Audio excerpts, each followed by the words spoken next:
안녕하십니까, 알림의 황희두입니다. 이번에 준비한 주제는 국민의힘 측이 난리난 상황에 대해서 좀 전해드리려고 하는데요. 국민의힘 뿐만 아니라 지금 국민의당 안철수 씨도 아주 크게 한 방 먹은 거 혹시 못 보신 분들을 위해서 좀 짤막하게 전해드릴 예정인데요. 일단은 박덕흠 씨가 지금 1천억 원 수주 굉장히 크게 이게 논란이 되고 있는 상황인데다 민주당에서도 박덕흠 사퇴 촉구까지 하고 있는 상황입니다. 그런데 주호영 씨는 침묵으로 지금 일관하고 있는 상황인데요. 여기서 정신 못 차린 조수진 씨가 갑자기 또 등장해서 계속 추미애 법무부 장관을 건드리고 있는데, 이거는 거듭 말씀드리지만 똥볼 제대로 차는 겁니다. 스스로 지금 조용히 있어도 모자랄 판에 계속 언론에 저렇게 나오는 것은 결코 조수진 씨한테도 도움이 안 되는 겁니다. 알아서 자발적으로 지금 두더지 게임 한다고 쳤을 때 머리를 쏙 내미는 거죠. 가만히 머리를 넣고 있어도 사람들이 찾아내갖고 수면 위로 끌어올릴 텐데 알아서 머리를 쏙 내밀어주는 이 조수진 씨에 대해서 간략하게 또 전해드릴 예정이고요. 그리고 오늘 나경원 씨 고발인 조사가 우리 10번째로 안진걸 소장님이 오후 2시에 조사를 받으셨다고 합니다. 이런 전반적인 내용들 이번에도 핵심만 간략하게 전해드리겠습니다. 중요한 것은 아무튼 이 국민의힘 측에서 어떻게든 추미애 법무부 장관으로 공격을 하면서 윤석열 부인, 윤석열 장모, 삼성 이재용, 주호영 23억, 박덕흠 1000억, 조수진 이런 논란들을 덮으려고 했으나 사실상 이제 실패한 거나 마찬가지라 생각합니다. 오늘 한겨레 단독으로 박덕흠 일가 회사 피감기관 공사 1천억 수주 이 보도가 나왔었죠. 최근 5년간 박덕흠과 그 가족들이 대주주로 있는 건설사들이 이 국토교통부와 국토부 산하 기관들로부터 공사 수주 및 신기술 사용료 명목으로 무려 1천억여 원을 지급받은 것으로 드러난 겁니다. 이건 공공연한 뇌물성 일감 몰아주기라고 이런 강력한 비판이 이어지고 있는데요. 특히 민주당 진성준 의원과 민생경제연구소로부터 입수한 이 국토부 작성 자료를 보면 새 기업이 약 773억 원어치의 공사를 수주했는데 그 세 기업 모두가 박덕흠이 직접 설립한 후 장남에게 물려주거나 본인의 친형을 대표로 앉힌 회사죠. 이렇게 철저하게 이해관계에 따라서 움직인 이 박덕흠 씨, 왜 언론은 일부를 제외하고 침묵하는 걸까요? 너무나 수상하지 않습니까? 아니죠. 수상한 정도가 아니라 이건 대놓고 그냥 덮어주는 겁니다. STS 그 신기술 공법 이용료 명목으로도 수백억 원을 저렇게 받았다는 게 드러났고요. 박덕흠 의원 그 가족들이 어마어마한 저런 특혜를 누렸다는 겁니다. 여기에 왜 도대체 청년들은 분노하지 않는지 도무지 납득할 수가 없습니다. 물론 여기서의 청년은 조국 전 법무부 장관 그리고 추미애 장관을 보면서 박탈감을 느낀다는 그런 청년들을 뜻하는 겁니다. 아무튼 진성준 의원실 관계자에 따르면 지금 공직자윤리법과 부패방지법 위반 의혹이 짙다며 이 친박으로 알려진 박덕흠 의원은 계속 이 이해관계가 맞는 그런 위원회에 있었죠. 올해 국회의원 재산 공개에서 당당하게 3위를 차지하기도 했고요. 관계자의 해명도 있었지만 대다수의 국민들은 전혀 받아들이지 못하고 있는 게 현실입니다. 그리고 제가 꾸준히 말씀드리지 않았습니까? 저렇게 터무니없는 그 가짜뉴스, 심지어 막 언론에 그런 장난질까지 계속 하다 보면 결국에 역풍을 맞을 수밖에 없다고 누누이 말씀드렸는데요. 실제로 지금 네티즌들의 반응을 보더라도 추미애 장관 250만원 사실상 아무 문제 없는 걸 가지고 의혹으로 계속 저렇게 막 언론을 통해서 보도를 하고 또 인터뷰를 하고 막 이런 식으로 꼬투리 잡지 않았습니까? 그런데 정작 중요한 건 박덕흠은 1000억입니다. 1억도 10억도 100억도 아닌 1000억이요.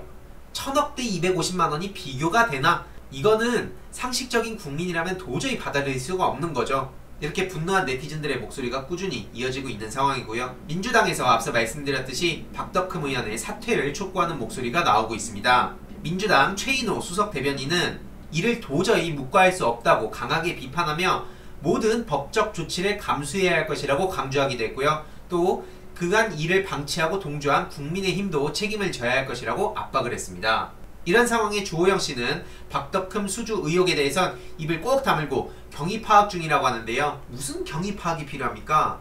애초에 MBC 스트레이트 그 보도에 오히려 국민의힘 측이 고소하지 않았습니까? 그 기자들 개인들을 상대로. 이것만 보더라도 얼마나 염치 없는지. 심지어 여기서 주호영 씨가 무슨 할 말이 있겠습니까? 23억 시세 차익 이걸로 난리가 나지 않았습니까? 참 진짜 이런 거 보면 그 공정 정의를 외치던 그런 서울대 청년들 도대체 어디 갔는지 너무나 궁금하고요. 왜 언론은 민주당의 그 추미애 법무부 장관 250만원 가지고 실제로 문제가 없는 걸 가지고도 저렇게 난리를 치고 막 헐뜯어 놓고 왜 1000억원 이수주에 대해서 똑같은 잣대로 보도하지 않는 겁니까? 늘 말씀드리지만 이 개인 유튜브에 와가지고도 기계적 중립을 외치는 사람들이 있는데 정작 기계적 중립을 지켜야 될 건 언론사입니다. 대놓고 저렇게 뻔뻔한 짓들 하니까 어느 순간 아 그냥 언론사 원래 저래도 되는구나, 편을 들어줘도 되는구나, 이런 식으로 생각을 하는 것 같은데요. 큰 오산이죠. 이런 상황에 조수진 씨는 눈치 없이 또 뛰어들어가지고 지금 추미애 장관 아들을 조롱하고 있는데요.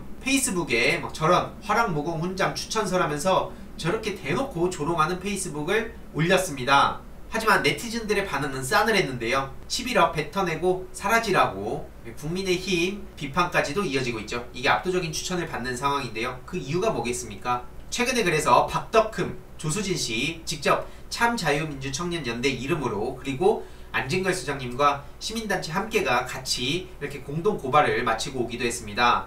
앞으로도 이런 진짜 청년들이 분노를 느낄 만한 사안에 대해서 꾸준히 목소리를 낼 예정이고요. 그리고 최근 나경원씨 자녀 입시비리 의혹 사건이 재배당됐다는 5번째 재배당됐다는 소식을 전해드렸는데요. 오늘 안진걸 민생경제연구소 소장님이 오후 2시에 고발인 신분으로 조사를 다녀왔다고 합니다. 그래서 빠른 시일 내로 이제 어떤 지금 얘기를 했는지 상황이 어떠한지도 주말 내로 전해드리도록 하겠습니다. 이렇게 고발인 조사 위해서 검찰에 들어서는 안진걸 소장님 최선을 다해서 늘 이 시민들의 목소리를 대변하시는 안진걸 소장님 같은 분들 보면 정말 든든합니다. 그리고 김종인씨 좌클릭에 당내 반발 꿈틀대고 있다는 소식도 전해지고 있는데요.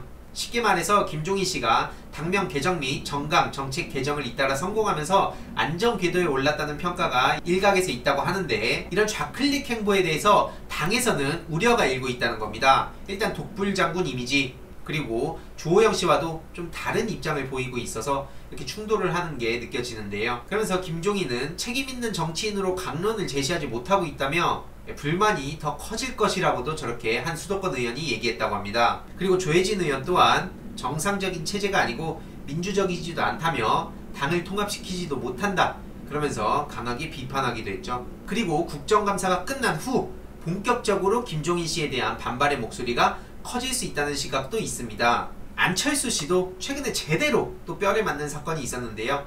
이렇게 현병장은 우리 아들이다 라면서 저렇게 정치 쇼를 하지 않았습니까? 하지만 본인의 철거 요청으로 하루 만에 문구를 내렸다고 합니다. 참 진짜 가지가지 합니다 진짜로. 그래서 안철수 씨의 의사와는 달리 당직병 현 씨는 국민의당 조치에 불편한 기색을 보였다고 하고요. 다툼에 끼어들 의도가 없었다고 하는데 제가 지난번 영상에서도 말씀드렸지만 영구박제, 온라인 세계의 모든 게 다 박제가 되기 때문에 지금 발을 뺀다고 한들 여태까지 본인이 내뱉었던 것들 절대 주워 담을 수가 없다는 걸 꼭 명심하길 바랍니다. 게다가 배경 현수막에 북한군으로 추정되는 그 이미지가 쓰여서 또 논란이 되기도 했었죠. 이 실루엣을 보면 국군이 사용하는 K2 소총이 아니라 북한군의 AK 소총으로 추정되고 헬멧 모양도 달랐다. 그래서 이게 엄청나게 논란이 되자 그러자 해명한다는 게 이미지를 다운받아서 썼다 이렇게 됐는데 엄청난 비판을 받았죠. 하는 것마다 계속 똥볼 차고 있습니다. 그리고 오늘 저는 그 국무조정실의 청년정책조정위원회 위촉식을 마치고 왔는데요. 이렇게 오늘부터 2년간 청년정책조정위원회에서 위원으로 활동하는 겁니다. 정부위원 20명, 여기에 이제 국무총리나 각 부처 장관, 국무조정실장 등이 있고 또 민간위원 20명이 있습니다. 여기에 청년 12명과 전문가 8명이 있는데요.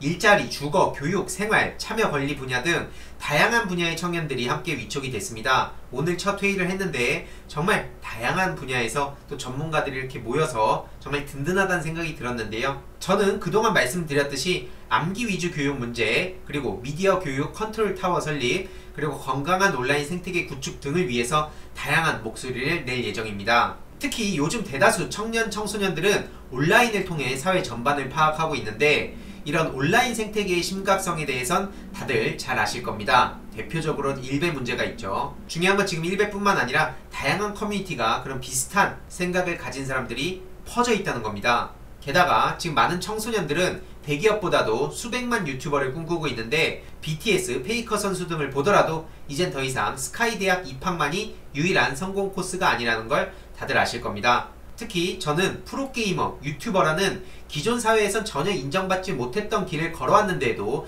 이렇게 중요한 역할을 맡겨주신 걸 보면 현재 문재인 정부에서 얼마나 다양성과 변화에 관심을 가지고 있는지 쉽게 알 수 있습니다. 그래서 건강한 온라인 생태계 구축을 위해서 앞으로도 많은 전문가분들과 청년, 청소년들의 목소리를 경청할 예정이고요. 네, 그래서 앞에 말씀드렸다시피 유튜브는 유튜브대로, 또 유스타즈 활동, 독립운동가 기록 및 후손 처우에서는 그거대로, 그리고 청년정책조정위원회에서 건강한 온라인 생태계 구축을 위해, 그리고 또 다양한 청년들의 정책을 위해 열심히 경청하고 또 공부하고 목소리 내도록 하겠습니다. 2년간 정말 막중한 책임감을 가지고 열심히 활동할 예정이니까요. 많은 응원과 관심 부탁드립니다. 아무튼 그래서 오늘의 결론, 지금 국민의힘, 국민의당 지금 제대로 논란에 휩싸인 상황인데요. 이런 내용들 끊임없이 여러분들께 전해드리도록 하겠습니다. 이번 내용도 유익했다면 구독, 좋아요, 알림 설정, 그리고 멤버십 가입해주시는 분들 정말 한 분 한 분 감사드리고요. 이 내용도 주위에 널리 공유 부탁드리겠습니다.